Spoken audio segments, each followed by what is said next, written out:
Are we ready? Are we ready? Should we start this? So, are we ready? Fantastic, wonderful. Good afternoon and welcome to this very special art conversation. So we will be exploring the very special meanings of Lydia Bodnar-Balahutrak's Turning Toward the Light exhibition. Today we are in a quest for meaning, for multi-layered meaning.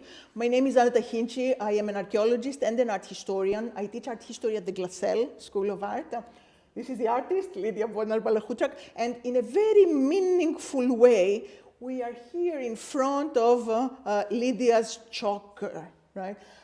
Quite a remarkable multi-layered artwork that was inspired by an archaeological find in present-day Ukraine. It's a 4th century BCE choker, which actually is a proof, a tangible proof of the productive coexistence between Scythians and Greeks in present-day Ukraine. So remarkable artwork in its own right that gets us immediately into the very essence of Lydia's multi-layered and multifaceted art. What I love to always share with my students is that in art history, as in history, we need to know the what and the when in order to better appreciate the why and the how. Content and form and context and purpose give us meaning. Today we will be exploring the multi-layered meaning of Lydia Bodnar-Balahutrak's Turning Toward the Light series. So there will be a conversation, an art conversation on some questions, and then we will open it up to your questions.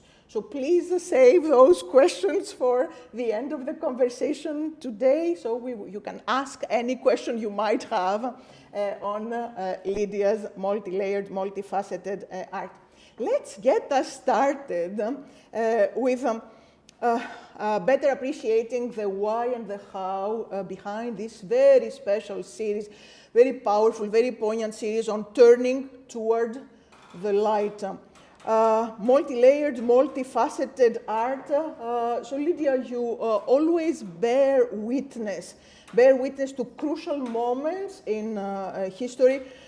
You always have this goal of speaking truth to power. I wanted to ask you as an initial question for our conversation today, how is your Turning Toward the Light series a tribute to Ukraine's fight for freedom?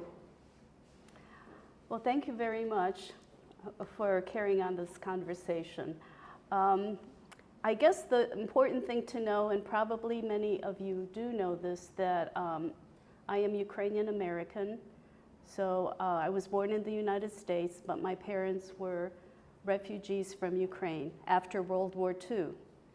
And my first encounter with Ukraine was in 1991, when the Soviet Union was going to fall apart. It hadn't yet. And then afterwards, subsequently, it was an independent, sovereign country. And from that point on, my husband, who also is Ukrainian American, we would take trips to Ukraine every summer to volunteer and teach children English language. So we were participating in Ukraine's change and also seeing the difference in the beginning when it was still very Soviet and how it reclaimed its history, the language, the architecture. It was truly a European country. And that was not what the books had been telling us, especially in American schools. It was all labeled Russia, which the Soviet Union never was all Russia. It was 15 separate republics and nations. So that first trip to Ukraine was pivotal for me because even Ukrainians in Ukraine, either they didn't want to admit to it or they didn't know parts of their history, especially the famine in the 1930s orchestrated by Stalin called the Holodomor.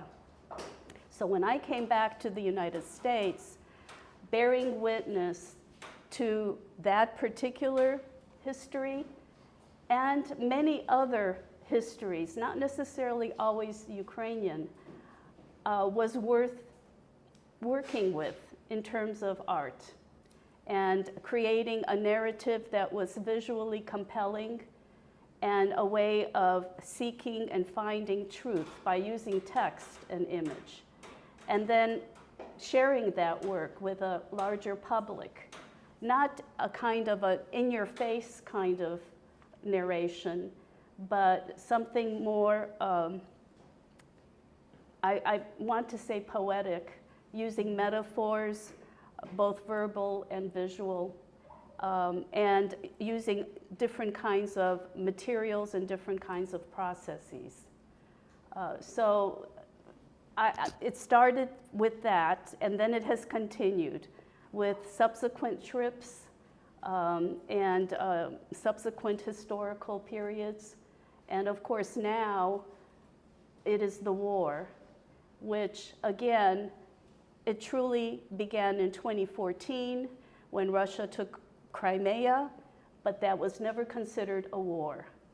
And I remember having an exhibition with work that said, and Europe was silent, because it was almost like a repetition when Europe was silent when the famine of the 1930s was unraveling Ukraine. So this is my mission, so to speak. Absolutely. So fighting for freedom, but also seeking the truth with a capital T, right? And I think it's very important to do so today in this country. Absolutely, absolutely. You often in your art are using nature-inspired visual metaphors, and in this particular series, sunflowers play such an important role as one of those visual metaphors. What are your sunflowers symbolic of? Well, sunflowers are directly metaphors for Ukraine. It's the national flower. And if one traveled through Ukraine, even for small sections of Ukraine, sunflowers abound. But my first use of nature, and then now sunflowers, happened when I went to the Chernobyl zone, 10 years after the explosion. And it struck me that, and I'll never forget this, that nature was healing. Its mantle was protecting, healing. There was a beauty of grasses growing everywhere, blooming flowers, apple trees. This was fall. And the strength and the regeneration of nature. So as a result, with that in my mind, I used nature as a blanket over text, which was compiled from clippings from newspapers and other sources about a given event.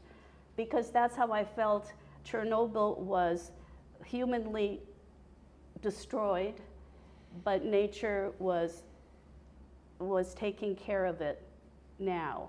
And the silence was something that I will never forget. At that point, we were out in the country, but there were no sounds of insects or birds, just the patter of raindrops, because it was fall, it was raining.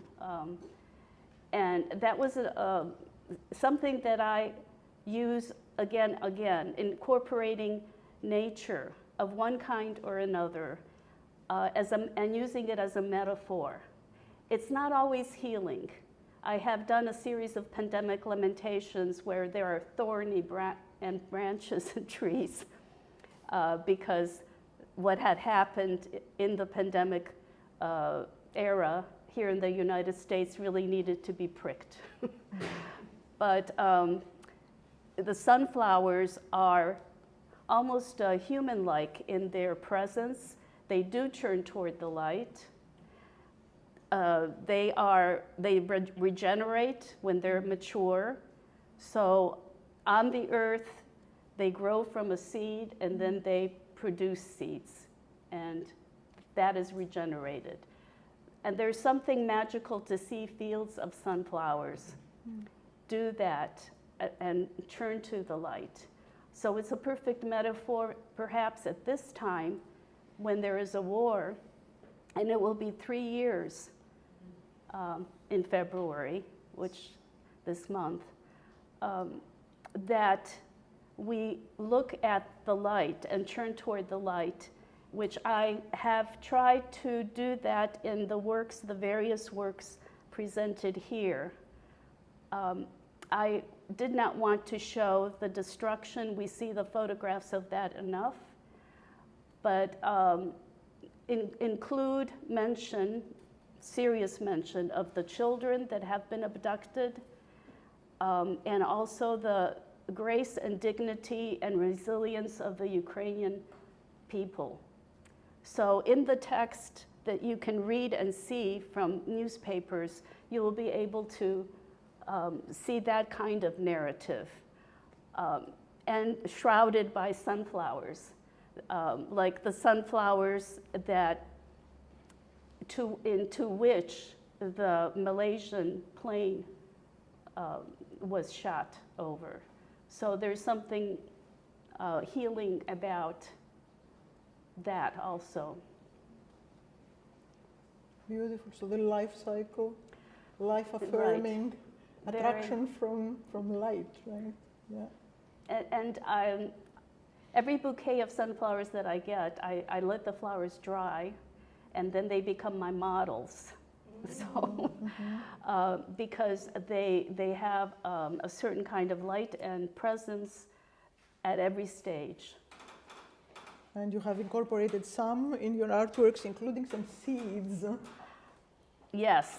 The pieces on wood have a mixture of sunflower seeds, also ashes, the burnings of Soviet literature that I had brought back from my first visit to Ukraine. And then, because the boards are sign painters' boards and they don't warp, I make a mixture, layer it on the board, and then leave it outdoors for nature to work on them. So the few pieces there on the wall, and there are more in my studio, the ground is actually like the terrain, I feel, at this point. And then with subtracting and adding through gouging or scratching or sanding and painting, something really reveals itself. And so it's destroying but also regenerating. It's kind of a paradox, but I like the idea of making a ground with those kinds of symbolic materials, and also making the ground with text, a narrative, with words, with clippings from news media, in the paintings and the drawings. Right. You shared earlier growing up in this country, being a Ukrainian American, but you also shared your trips to Ukraine. And so I was wondering if growing up, but also during those trips, there were some strong visual and or verbal memories that you transformed into the Turning Toward the Light series. Well, there were many. As I say, the Chernobyl zone was really pivotal. It had changed the content of my work, which is still ongoing. I think this is not a trip to Ukraine necessarily now. I had applied for a Fulbright Fellowship with a project that I had been working on for many years with the trips to Ukraine. It was to include a traveling show of my work that had to deal with Ukraine to 5 different regions in Ukraine, and for me to meet the artists working in those areas and who dealt with social, political issues. It sounded like a grand project, but it was very much supported by area museums and regions. And when I did get the award, that was my dream project, which never was realized because of the war. So my project, my Fulbright, was reassigned to Poland, and the project became something else. What I found very compelling was to meet with refugees in Poland. Poland has been very generous in taking refugees and actually hearing their stories, mostly women with children. Because when I was growing up in Cleveland, Ohio, the diaspora in that city of Eastern European and Ukrainian refugees were part of my childhood. And so there was that kind of circular going back. And I also felt displaced somewhat in Poland, although the displacement I can't even compare to others' displacement. So all those things came together, and some of the work that you see here and also in my studio reflects that kind of view and that kind of experience, which was outside of Ukraine, but very much has to do with Ukraine. And the displaced Ukrainians and the Ukrainians I meet who make visits to the United States. And I guess I can just interject here the 3 drawings that are on the opposite wall of window views. They reflect the stay in Poland, and they really address the idea of what is on the other side of the window. That there is something that we're presented with, a curtain, a veil, and then we're not in the other part. There's a separation, and many of us don't want to see it, or we're happy if it is obliterated. So it's that kind of, and also the ledge of the window. If there's something on the ledge, is it outside or inside? You know, where is the boundary? So that is something that I played out during the stay in Poland in the apartment, looking out the windows. Right, absolutely. I remember you coming back from Poland and sharing some of those strong visual memories, and the curtains were indeed part of that. And there is, of course, this strong connection to light after all, and so it's so fitting and so appropriate within the context of this exhibition. I'm glad you're tying it together. There is one more memory that I remember you sharing that had to do with a dream you had, right, in Ukraine, in Poland. So the dream of a dove. Oh, yes. I started keeping a journal, and I have recently gone back to my journals. So I discovered I forgot about that dream, but it very much is in keeping with a drawing that I have in the studio, a dove on a ledge with a view of the war on the other side and partially curtained off. And that was my dream, but it actually also happened in real life. I opened up the window in my apartment and a dove flew and was sitting on the ledge. And I was really frightened that it would fly in. I'd rather it fly out. But that's the thing, it's this border, you know? So I'm kind of hung up on that for now. Sure, it's this in-betweenness that you shared earlier. Right, and the idea that, one can dream this, given the whole experience and where you are, and then actually encounter the scene, and then it's somehow in you so that you end up drawing that into a composition. So. Yes, fascinating. I wanted to ask you more about diverse themes that you pursue in your art, but also what art do you most identify with? Well, I have always loved looking at Goya, and actually, the reason to go to Spain was to see the paintings by Goya and the etchings, and Anselm Kiefer, which I had the pleasure of visiting his compound in France after the fellowship, and that was extraordinary.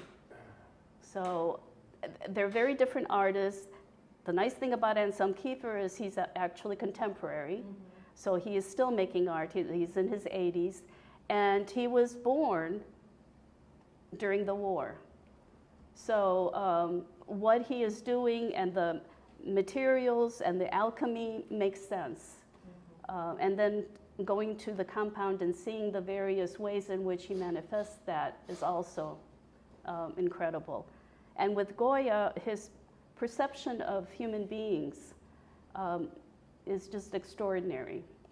And we can apply that now, even in our own society and our own lives now. If we had to do court paintings, how would you approach it? What would you pay attention to?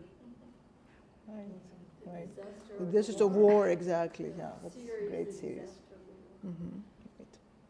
And they're timeless. So, and that's another thing in my own work. I like specificity because I'm following news. I'm cutting from the New York Times, from the Wall Street Journal, and the Houston Chronicle. That's it, the print media. But after a while, the pandemic limitations in particular, when I showed them at Texas A&M and they were laid out, they become timeless because the story is actually repeated and the individual names they really don't matter. We can take out of it and draw larger conclusions as to how people behave and how life is actually. I'd like to ask you more about your process, so the different phases in your art making. So how do you work and what work do you most enjoy doing? Well, I enjoy actually all the work. The processes are not that different from one another, but the process that you don't see is me reading and collecting the articles or anything else that I might use. And that includes pieces of embroidery, other things that may not be in this show. And then for the articles, I put them chronologically into boxes. And then at some point, there is some kind of topic that overtakes it.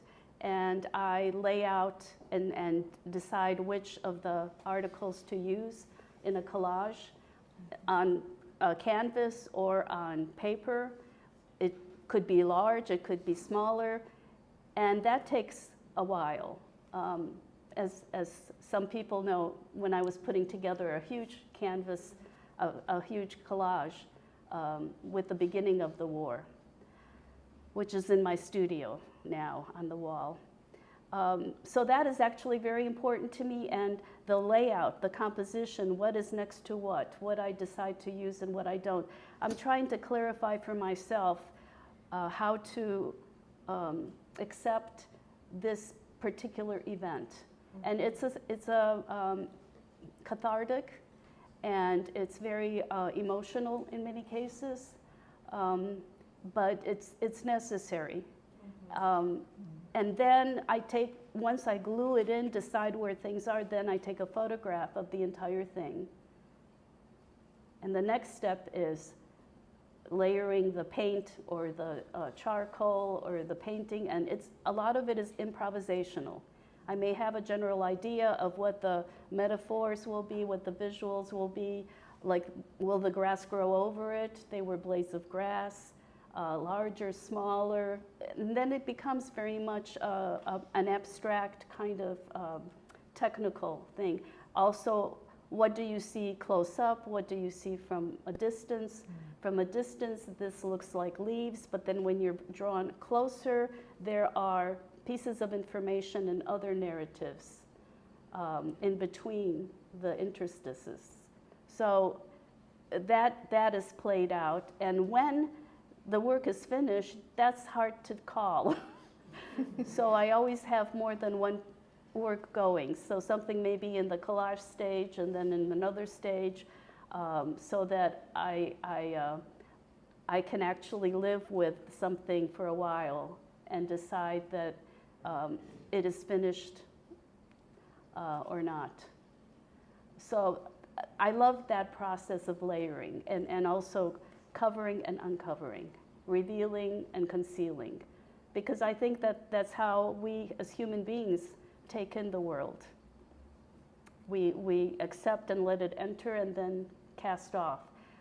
And it's also the way that propaganda and disinformation and misinformation works. Whoever is orchestrating it, what are we fed? Mm-hmm. And we have to then deal with just that. How much is not? How much is omitted? The famine in Ukraine in the 1930s is a good example because Durante, who was from the New York Times and in Moscow, he knew about the famine, and he decided not to report it. So doing something like that is just as awful as giving some kind of false information. And it's hard to monitor, so I always think that we need to be vigilant and be open to different sources of information, and possibly print media is still the best vetted. Truth, I don't know. Whose truth, right? And what is truth with a capital T, and multiple viewpoints, but yeah, that is helpful, and at least to get us close to. Right, and I do try to. I mean, the as far as politics go, the newspaper that is more liberal and more conservative, and it is interesting because the events, when I go through the newspapers, some of the events are on the front page here and the back page, almost non-existent. So that already tells me how this particular publication views this event.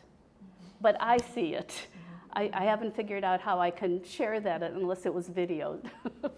But I do make a point of making sure the date and the source is on each of the clippings, so that if somebody looks very carefully, they can understand the construction. The art historians and the archaeologists of the future are grateful for that, for sure. And it doesn't take long. I mean, things really move fast. Yes. So, you know, what I think is very, timely, it's just taken over by something else. Right. Yeah. You shared earlier artworks, and so now that you are at a point when you are connecting the dots, how would you say your artistic practice has evolved over time? Well, I loved figurative work, and that's really, what I had been doing. My grandfather was a priest. They could marry, and as a child, I went to church often with him. So I love the liturgical imagery, the icons, and I loved looking at people's faces. So it was very figurative, and I still pay attention to that, but I don't necessarily have them as content of my work. I mean, there's human issues, but not the human figure. And I think the first trip to Ukraine made me turn to other kinds of artwork. And I think it's because it was such a pivotal turning point that I could not just come back from a trip like that and pick up what I had been doing, which had been portraits and figures, posed or unposed. They were always metaphors for states of being. They were less likenesses, but nonetheless, I changed the medium. That's when I introduced gold leafing, torching, collage, because it was more immediate and using the actual objects to represent something rather than representing it by drawing it. So that's how I think that was a pivotal break.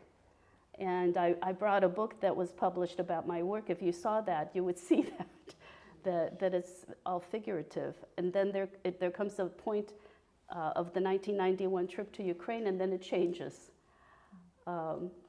I think that there's a thread that runs through all of it, and I always appreciate a chance like this to have an exhibition and to include some older work along with the new work, because I then can see the thread that runs through it and connects everything. So the thread for me now, I think, is a narrative and metaphor, and somehow linking the two together via different processes, small or large. That's really the challenge. And it is a form of a ritual if you think about it, right? I mean, it is actually.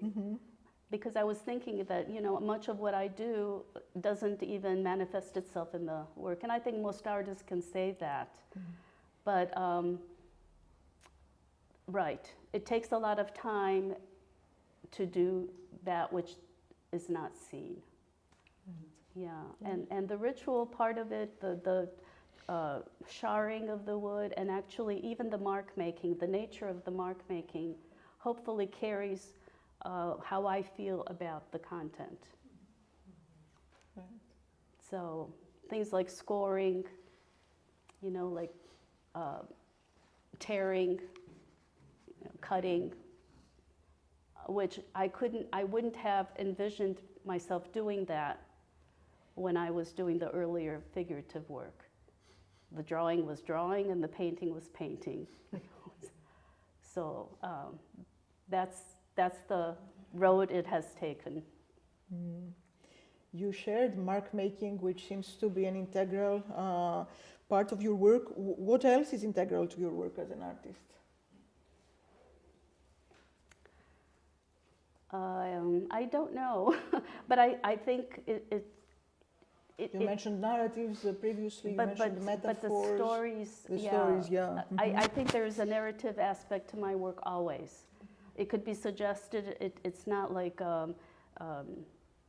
very precise, but I would like the viewer to bring their own frame of reference to it and construct a story from the elements that are in the work. And not just the abstraction of it. I mean that's important to me too.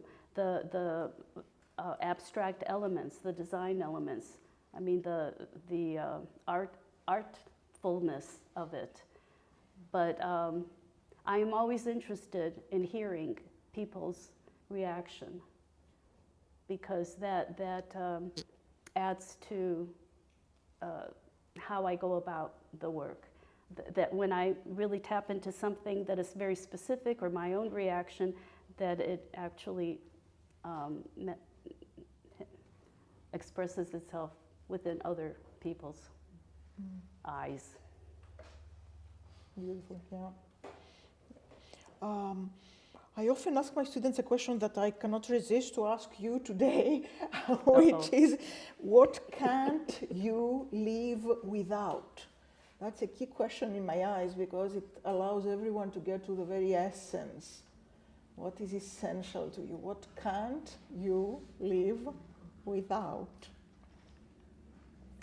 I had thought about that question some more, and I wouldn't be able to live without art. Mm-hmm. Mm-hmm. But then I thought a little bit more deeply that actually I wouldn't be able to live without freedom. Mm-hmm. Because the freedom, and in this case, democracy, enables that. Especially when I started thinking of the first trip in Ukraine where people who were my age did not have the world open to them like I had. So they did not experience freedom. And so even their creative work was within certain kinds of boundaries, and they were not encouraged to go beyond that. So, and I'm talking about even individual freedom. So we can have that perhaps within autocratic rules, but I think that now, for instance, in the United States, we need to think deeply about what democracy is and how to maintain it and how to be vigilant, because it needs to be maintained. It's like everything else. It's like friendships, you know, you have to cultivate. You know, it's not just there. And it's easily can be destroyed. So that's what I couldn't live without, because I had seen a smidgen of what it does to people who don't have freedom. Absolutely, and then it becomes tyranny. And I always remember, you know, you sharing with everyone those thought-provoking and extremely powerful texts by Timothy Snyder. Yes. On tyranny. Yes. Yes. If some of you have not heard of it, On Tyranny, Timothy Snyder. Mm-hmm. Yeah, it's very relevant today, and it's always relevant, actually. Right. Yeah, for sure. Also want to ask you a slightly different question that might be helpful and might be, you know, something to share with every one of us today. What is the best piece of advice you have ever been given? Well, actually, it's kind of simple. Somebody asked me once, like, what would you want to paint or draw? And then I thought, well, actually, I would like to paint and draw that which I don't see. That I don't see it, so I'm going to make it. You know, or I don't see a lot of it. And I think that's how I started changing my work from figurative to the narrative after Ukraine, because I didn't see work that addressed Ukraine. You know, and to this day, people don't know where it is, you know, what the history has been. So the famine in particular, which was such a pivotal historic tragedy, was very little known. So I took it upon myself then, well, I'm going to do it then. And actually, I started with the small pieces of collage. I did versions of Goya, painting on top of that.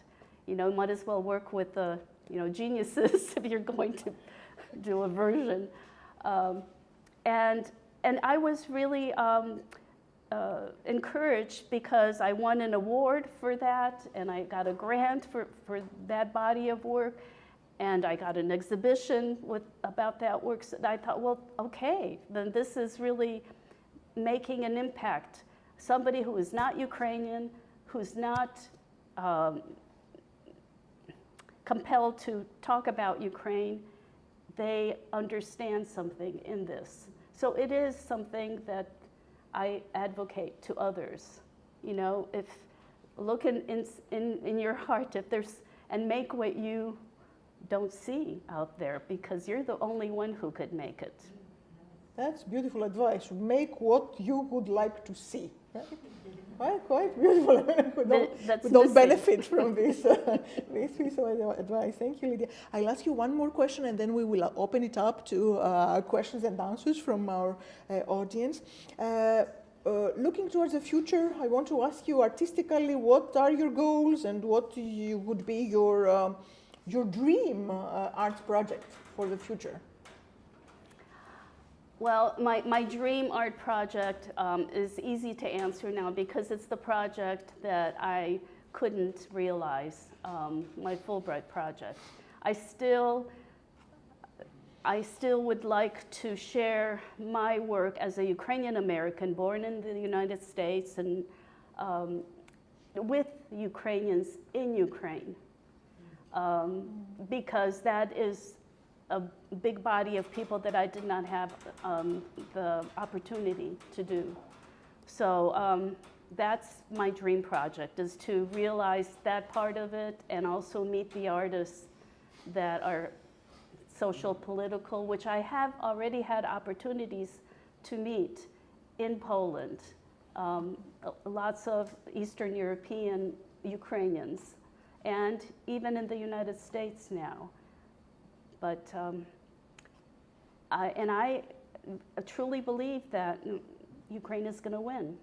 Mm-hmm. And I think that all of us really need to say that and think that, because that is what's missing. And just think of it as a person. If you were doing something, okay, and you were told, well, you know, maybe we'll just let you do this, and then maybe it'll work out. I mean, you have to have belief that this is going to be, and it can be. And Ukraine actually has shown us that they could, as long as they were taken seriously. And the seriousness with which the world needs to approach this, that this Russia has to lose and Ukraine has to win. I mean, it has to be that.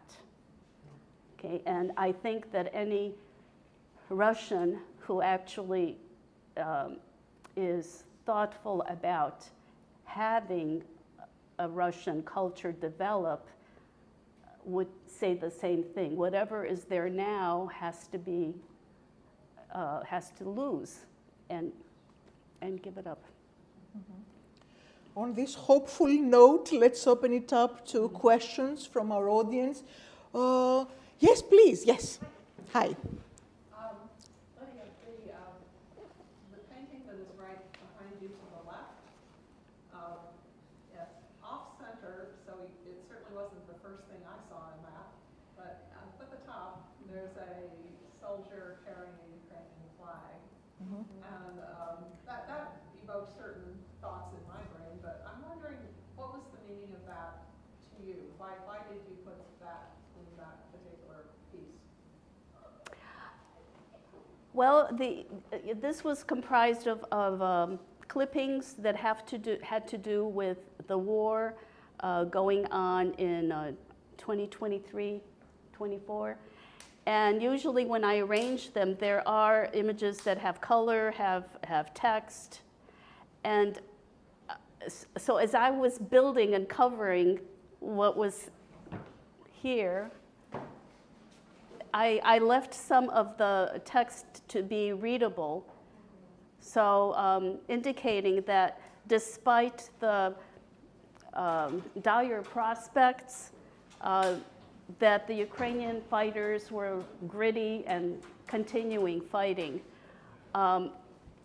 Here it says Ukraine is the West's war now, because the West has taken on that task.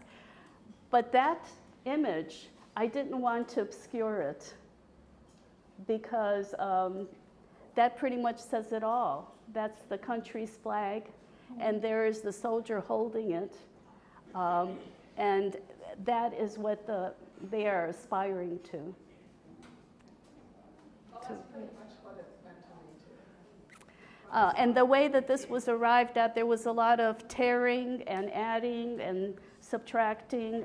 So that kind of activity, I guess, expresses what goes on with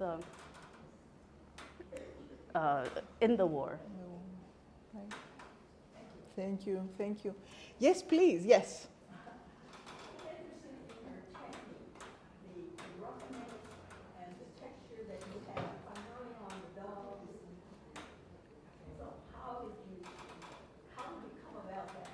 Well, these pieces, most of the smaller ones here, and on the flip side, they're on board, on panel board, and so those are the ones that I put a mixture with resin of ashes and seeds, sunflower seeds, and then I put them outdoors, and sometimes leaves get stuck on there.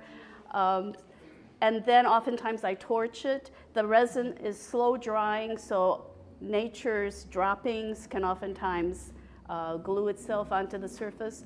So it is a terrain. I build a ground of sorts. And it's made up of that which I find sacred, the sunflower seeds, hulls, and the ashes of Soviet literature that I burn. So I mix them together, and then the imagery is something that arises from what may be suggested, from the result. It's kind of improvisational and accidental, what is done to it. So for me, oftentimes the landscape can be made to look more like a tree or something else, but also the suggestion of birds was there. So I then enhance it with paint, or I gouge it, or I scratch it, and then just go with it. I don't have something in mind from the very beginning. And the other thing that I find interesting is that the first process, the beginning of the process, is very accidental, except that the material is the same. So I really don't know what to expect. And oftentimes I sand, so I just kind of get rid of much of it. But there's a texture, there's a history that I find fascinating, that's left. And on a maybe superficial level, it does look like earth. And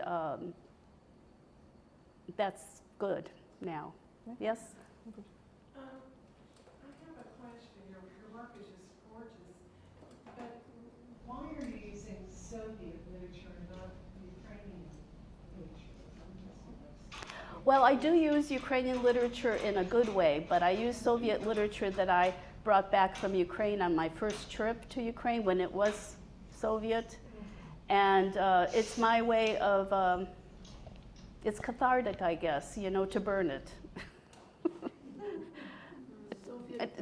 Propaganda. Yeah, because it was propaganda. I mean, I could have saved it, and that's what I was keeping it for, because it was the typical Soviet kind of propaganda art with the pink-cheeked, workers, and extolling Soviet life. But I prefer tearing it up or burning it, and then using the ashes. So you don't really have any text, preserved text of the Soviet. Well, I still have more. And there is Ukrainian literature here with the beautiful poetry that you incorporate in your art. Right. The words here are words by a Ukrainian poet, Taras Shevchenko, and it invokes people to fight. You will overcome, that the creator, the truth, justice will prevail. Good. Beautiful. So, and it's repeated. And if I had, for instance, pages of poetry, I don't burn them. You know, I actually collage them. So the torching and the burning started after the trip to Ukraine. And I think it was not an intellect, I didn't think about it much. It was just kind of the gut thing to do, to tear it up and not to just throw it away, but to actually burn it. Transform Yeah. it.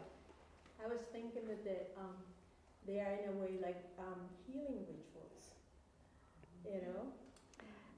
It's like, and then you're doing it at multiple levels because you're actually burning the digital or whatever, the propaganda, and you're making it part of a painting, another creation, so you're transforming it again. I mean, it's like multiple.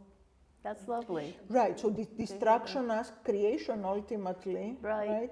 And in a way, I mean, torching and gold leafing Yeah. are the two techniques that you have been it's like using. a very ritualistic. Ritualistic, absolutely, yeah, right. Purification. Purification, Yes. right. Alchemy. Alchemy, yes. And it's also tied into like the rituals that my in the churches. So that I guess came easily Yeah. to think in those There. terms. Encoded. Thank you. Fire and light being so correlated in your artistic process. And usually the gold leafing is a broken gold leafing because the nation has always been seeking wholeness, Yeah. and it seems to not hold on to wholeness. Yes, please. Lydia, knowing you for a long time, your early work dealt with archetypes. And what I've noticed, and it's really lovely, is that particularly for the Ukrainian people, the way you layer time and the press, the different articles, reminds me in human psyche, the earth is Mother Earth. And if you're an archaeologist or a geologist and you go through sedimentary layers, there's something in the layering of the text very much like Earth.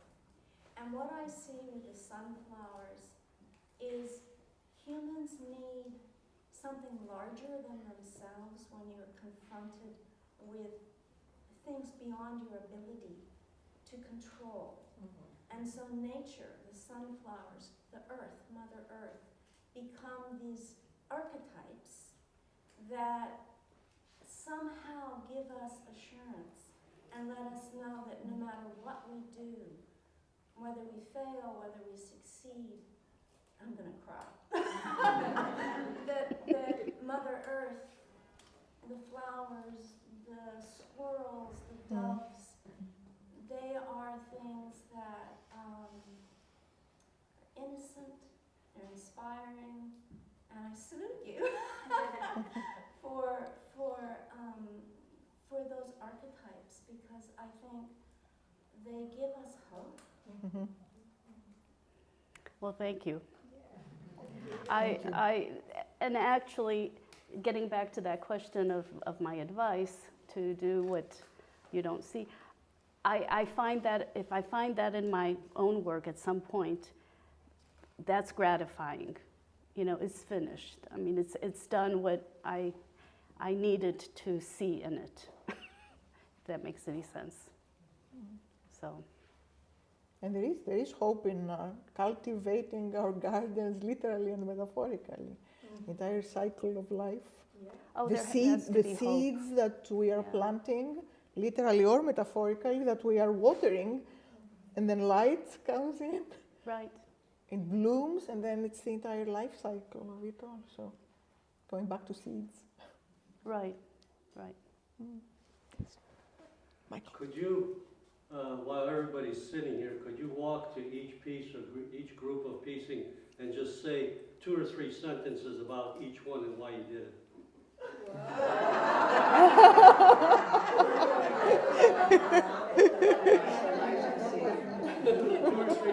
let's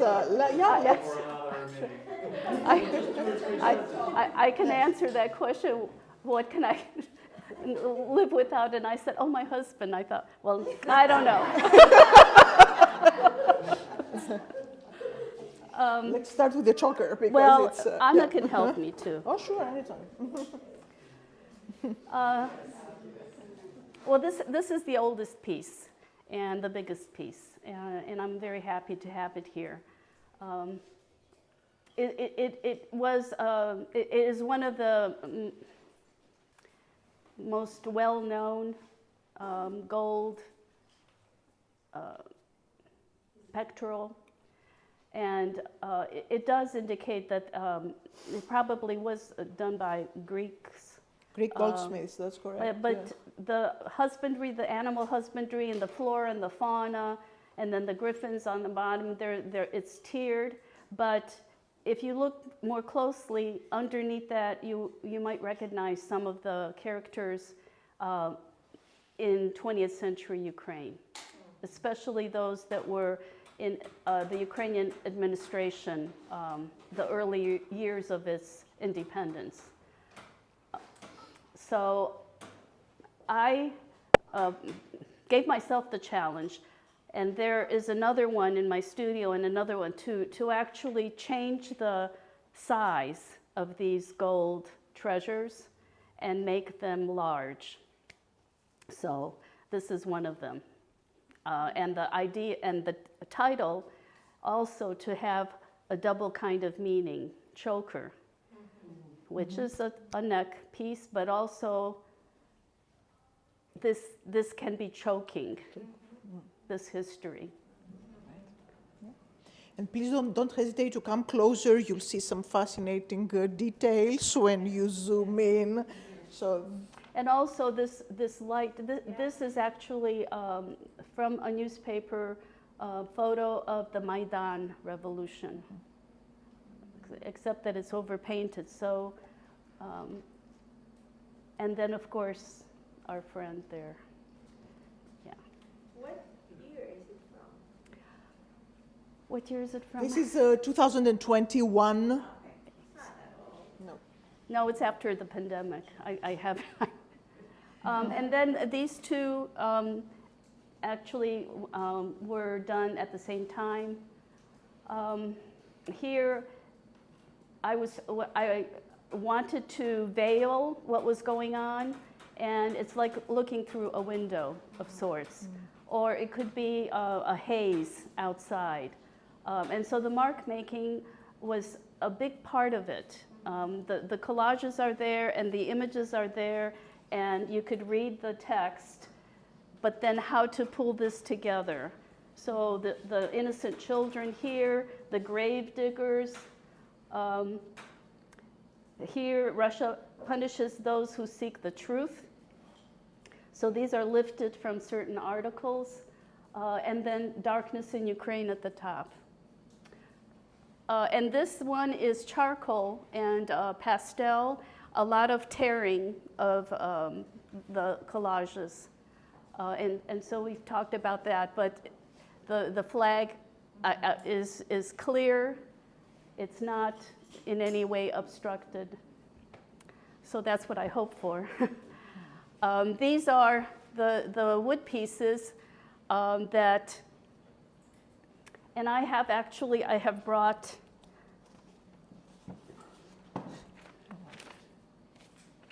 the clipping. Okay. And it was this dog.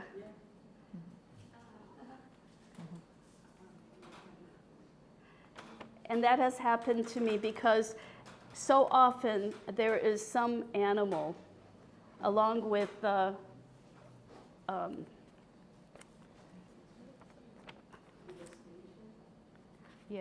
the soldiers. So I lifted this dog out and placed him here. And then the berries are just an indication that even though this earth looks like it's scorched and inhabitable, there is life. and hope, right.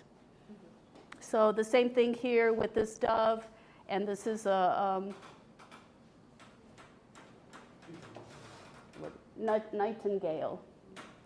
Okay, and then on this side is the same kind of thing, the birds on wood that has been torched and manipulated.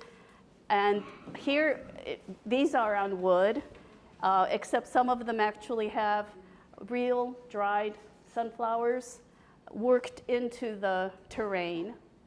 And the series here with the ribboned images refers to the children that had been abducted by Russia and then returned.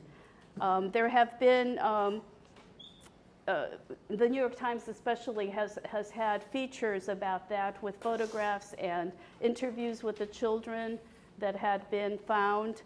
But for some reason, segmenting the images and having them one after the other felt appropriate to express what the parents must have gone through, what the children have been gone through, and just this breakage. The stalks, the stems of the flowers then fit into the composition.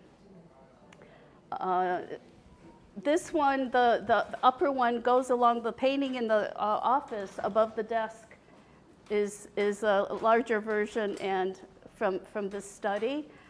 Here the sunflowers, What the Sunflowers Know is the title, and that's referring specifically, the collage underneath has to do with the Malaysian flight that was shot down over Ukraine. And these flowers really have a kind of a human gesture. They're protective. And then the drawings that are even framed to look like windows. They are, I guess I can call them pure drawings.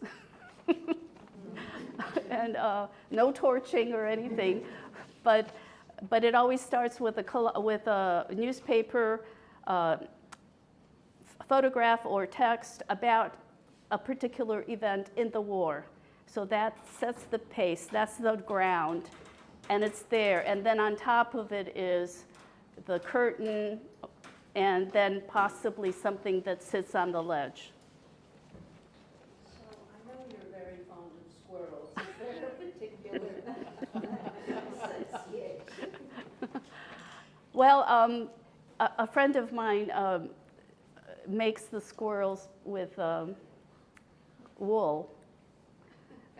Felting, yeah. And I actually have that branch and her little felted squirrels sitting on top of them. So behind the curtain, you will see some text alluding to children at play, and you can see some of the children. So that's taken from a newspaper photograph of children playing in Ukraine, because they are children. So there's like 3 layers. I don't have a pet squirrel. Yes. But you may have noticed that on this pectoral there is a squirrel. So I took liberty on what animals to put on there. And the last one is a window view that it comes and goes in clarity, which is how I feel sometimes about what it is that we're looking for.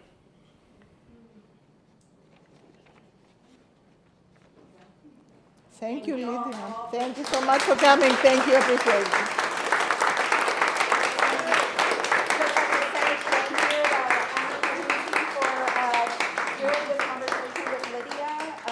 If y'all don't know me, my name is Yvonne. I'm the owner and director of the gallery. I'd like to give a big shout out to Donna Tennant, who wrote a fabulous article on Visual Art Source about the show and Lydia's work. And please, thank y'all so much. It's a beautiful day. Please enjoy the street. All of the galleries are open. I encourage y'all to go and visit, so that way our neighbors don't get cranky. So thank thank y'all all for coming, and yes, please come again. Thank you. Thank you so much. Thank you. Thank you.